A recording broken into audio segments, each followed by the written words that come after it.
So இப்போ இந்த shape இருக்குல்ல, இது இல்லாமல் ஆப்போசிட் சைடு இருக்குல்ல, இதில் வந்து நம்ம ஃபோல்ட் பண்ணி ஸ்டிச் பண்ணுறதுக்கு மட்டும் ஒரு 1/4 இன்ச்சு விட்டுட்டு பேலன்ஸ் கட் பண்ணிடலாம்.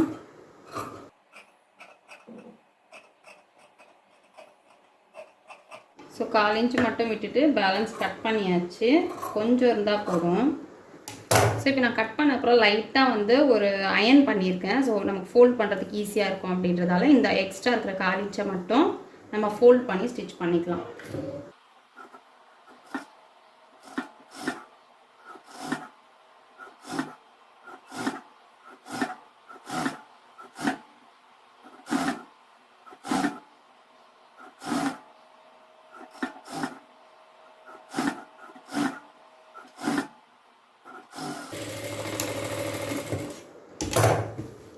ஸோ இப்படி ஸ்டிச் பண்ண அப்புறம்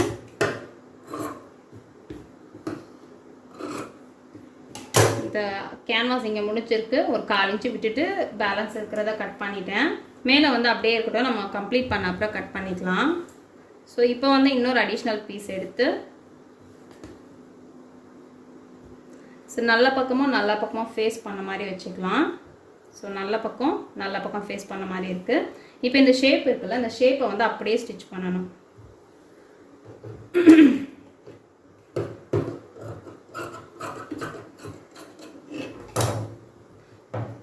ஸோ இந்த ஷேப் எப்படி இருக்கோ அப்படியே நம்ம ஸ்டிச் பண்ணணும். ஸோ இங்கேருந்து நமக்கு ஸ்டார்ட் ஆகுது, அங்கேருந்தே ஸ்டார்ட் பண்ணிக்கலாம். அந்த கர்வ் இருக்குல்ல, அந்த கர்வெல்லாம் அப்படியே எடுத்துட்டு வந்தால் தான் ஃபினிஷிங் நல்லாயிருக்கும்.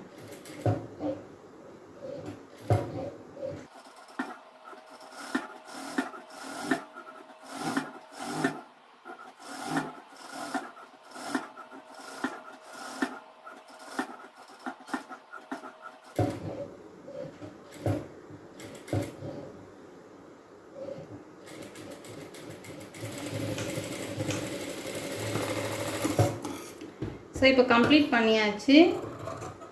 சுற்றி வந்து ஒரு 1/4 இன்ச்சு விட்டு கட் பண்ணிடலாம்.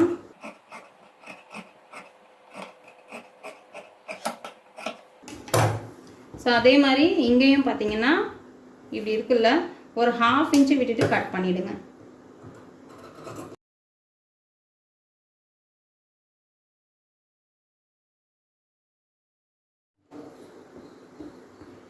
ஸோ இப்போ வந்து இதில் குட்டி குட்டியாக நாச் மாதிரியோ இல்லைனா இந்த மாதிரி கட் மாதிரியோ போட்டுக்கோங்க. நாச் மாதிரி போட்டாலும் ஓகே, இல்லைனா இந்த மாதிரி தையல் கட் ஆகிடக்கூடாது, அதுக்கேற்ற மாதிரி கிட்டவே போடுங்க. இந்த மாதிரி கட் பண்ணிக்கோங்க.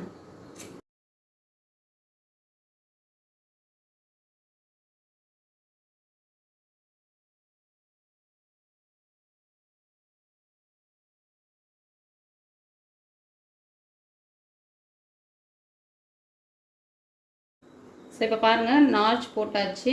இப்போ டர்ன் பண்ணிக்கலாம்.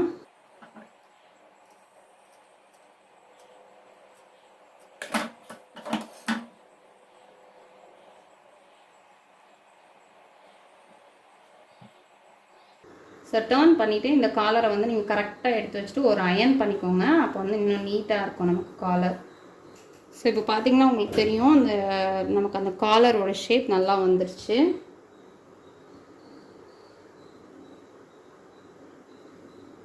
ஸோ இப்படி வரும். இதை வந்து நம்ம இப்போ அடிஷ்னலாக விட்டுருக்கோம்ல, இது எல்லா இடமும் நமக்கு ஈவனாக இருக்க மாதிரி இருக்கணும். அதையுமே நம்ம வந்து ஒரு ஃபோல்ட் பண்ணி அயன் பண்ணிட்டு வந்தால் நமக்கு ஸ்டிச் பண்ணுறதுக்கு ஈஸியாக இருக்கும். ஸோ இப்போ பாருங்கள், இது அடிஷ்னலாக இருக்கிற பீஸ் உங்களுக்கு தெரியுதான்னு தெரியல, இது இருக்குல்ல, இதை வந்து ஜஸ்ட் இப்படி ஃபோல்ட் பண்ணி ஒரு அயன் பண்ணிக்கோங்க. அயன் பண்ணிட்டிங்கன்னா நம்ம அதில் வச்சு ஸ்டிச் பண்ணும்போது நமக்கு மெஷர்மெண்ட் சேஞ்ச் ஆகாமல் இருக்கும். ஓகேவா? பார்த்திங்கன்னா நான் அயன் பண்ணி எடுத்துட்டேன். ஸோ நமக்கு வந்து எங்கே ஸ்டிச் பண்ணணும் அப்படின்னு கரெக்டாக தெரியும். அந்த மெஷர் அப்படியே வச்சுட்டு நம்ம கரெக்டாக மிடில் வந்து ஒரு நாச் போட்டுக்கலாம். அதே மாதிரி நம்மளோட காலர் ரெடி பண்ணி வச்சுருக்கோம்ல, இதுலேயுமே கரெக்டாக ஃபோல்ட் பண்ணி மிடில் ஒரு நாச் போட்டுக்கலாம்.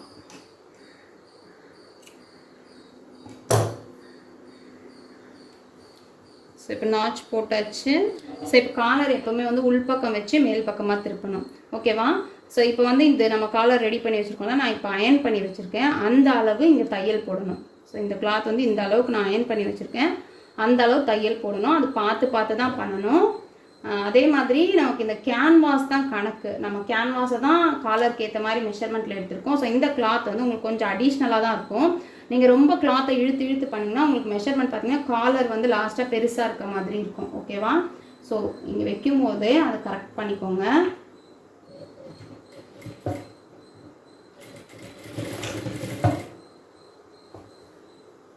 ஸோ அயன் பண்ணிவிட்டு உங்களுக்கு அந்த அயனிங் கரெக்டாக தெரியுதா இல்லைனா மார்க்கிங் மாதிரி ஏதாவது பண்ணிவிட்டு இதை வந்து தூக்கி வச்சு தையல் போடுங்க. அப்போ தான் வந்து இங்கே உங்களுக்கு ஸ்டிச் படாது. அப்படி இல்லைனா இந்த கிளாத்லேயே உங்களுக்கு தையல் விழ ஆரம்பிச்சிடும். அதில் விடக்கூடாது. மேலே இருக்கிற இந்த கிளாத்தில் வந்து தையல் விடக்கூடாது.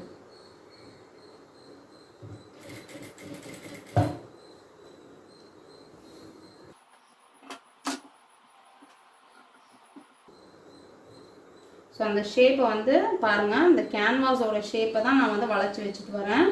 கிளாத் வந்து அது எக்ஸ்ட்ராவாக தான் இருக்கும்.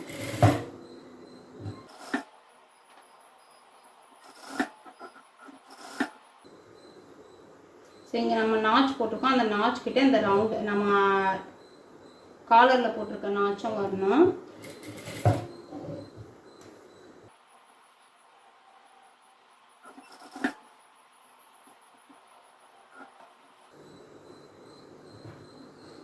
நம்ம எல்லாமே கம்ப்ளீட் பண்ணோம் அப்படின்னா இன்னும் கொஞ்சம் ஈஸியாக இருக்கும். இப்போ எனக்கு ஓப்பனாக இருக்குன்றதால ஃப்ரண்ட்டு பேக் எல்லாமே தனித்தனியாக இருக்குல்ல, ஸோ கொஞ்சம் கன்வீனியன்ட் இல்லாமல் இருக்குது.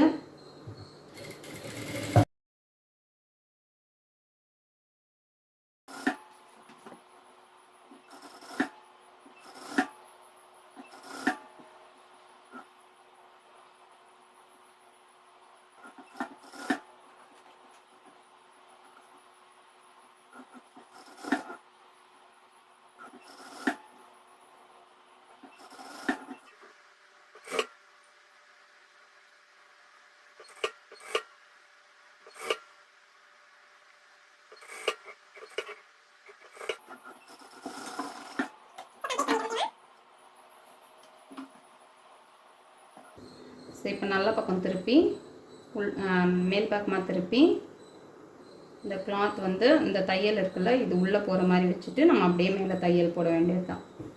ஸோ இந்த கிளாத்தெல்லாம் எதுவுமே பிசுறு தெரியக்கூடாது. தெரியாத மாதிரி உள்ளே போட்டுட்டு உள்ளே வச்சுட்டு அப்படியே தையல் போட்டுக்கலாம்.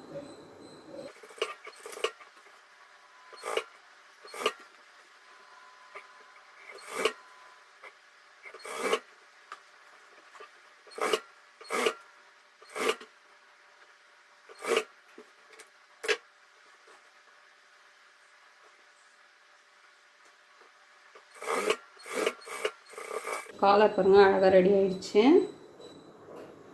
ஸோ நம்ம வந்து மேலே வந்து அப்படியே ஒரு சுற்றி ஒரு ஸ்டிச் போட்டால் கம்ப்ளீட் ஆகிடும். அதுக்கப்புறம் ஸ்லீவ் அட்டாச் பண்ணிவிட்டு நம்ம சைட் ஜாயின் பண்ணிட்டு கீழே மடித்து தைச்சிட்டு நான் உங்களுக்கு காட்டுறேன்.